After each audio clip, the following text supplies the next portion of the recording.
ఓం శుభంకర్యే నమః. ఆదిత్యాయ చ సోమాయ మంగళాయ బుధాయ చ గురుశుక్రః శనిభ్యశ్చ రాహవే కేతవే నమః. గురుబ్రహ్మా గురుర్విష్ణుః గురుర్దేవో మహేశ్వరః గురుస్సాక్షాత్ పరబ్రహ్మ తస్మై శ్రీ గురవే నమః. శ్రీ శ్రీ శ్రీ గణపతి సచ్చిదానంద సద్గురుభ్యో నమో నమః. వృషభ రాశి వారికి మాసాంతములో కొన్ని సవాళ్ళు ఎదురవుతాయి. వాటిని కూడా అధిగమించేటువంటి ప్రయత్నాన్ని చేయండి. మంచిగా మనము చేసేటువంటి పనుల ద్వారానో, మనము చేసేటువంటి మంచి ద్వారానో, మన ఆలోచనలలో ఉన్నటువంటి మంచి ద్వారానో మన కుటుంబానికి శ్రేయస్సు కలుగుతుంది.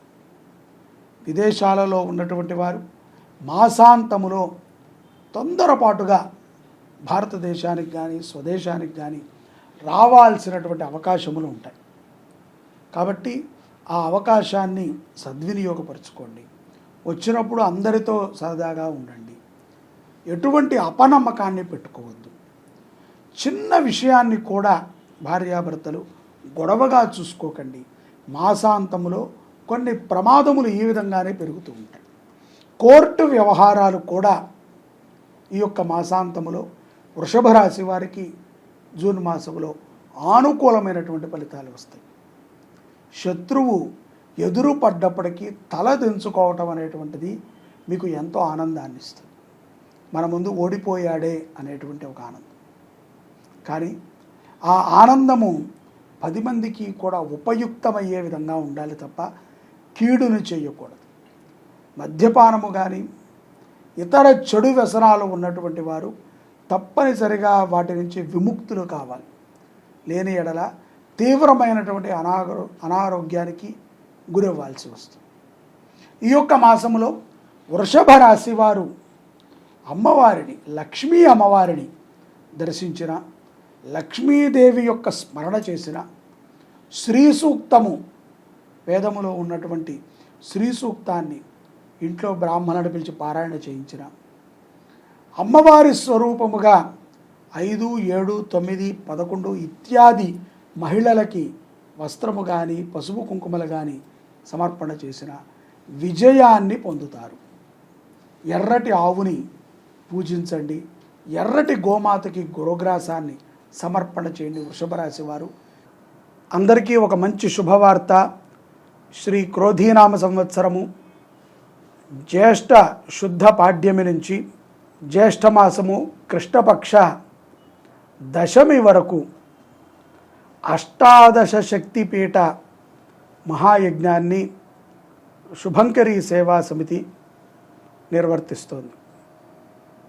ప్రతి శక్తిపీఠములో కూడా, అంటే మన హైదరాబాద్కి పక్కనే ఉన్నటువంటి అలంపురి జోగులాంబ అమ్మవారి దగ్గర నుంచి శ్రీలంకలో ఉన్నటువంటి శాంకరీదేవి వరకు ప్రతి శక్తిపీఠములో కూడా మీ గోత్రనామాలతో గణపతికి అర్చన, రుద్రాభిషేకము, ఆ యొక్క శక్తిపీఠములో చండీ హోమం, వీటిని నిర్వహణ చెయ్యాలి అని చెప్పి శుభంకరీ సేవా సమితి జూన్ 8వ తారీఖు నుంచి జూలై 1వ తారీఖు వరకు ఈ యాత్రని, ఈ యొక్క మహాయజ్ఞాన్ని నిర్ణయించడం జరిగింది.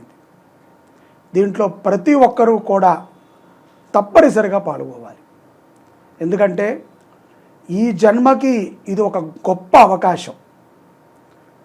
ఒక్కసారిగా ఒకే బ్రాహ్మడు మన గోత్రనామాలతో ప్రతి క్షేత్రము యందు కూడా అమ్మవారి క్షేత్రముల్లో హోమాన్ని చేయటము కానీ, అభిషేకము చేయటము కానీ, అర్చన చేయటము కానీ మన యొక్క దారిద్ర్య దుఃఖ నివృత్తి అవుటకు చాలా ఉపయుక్తమవుతుంది.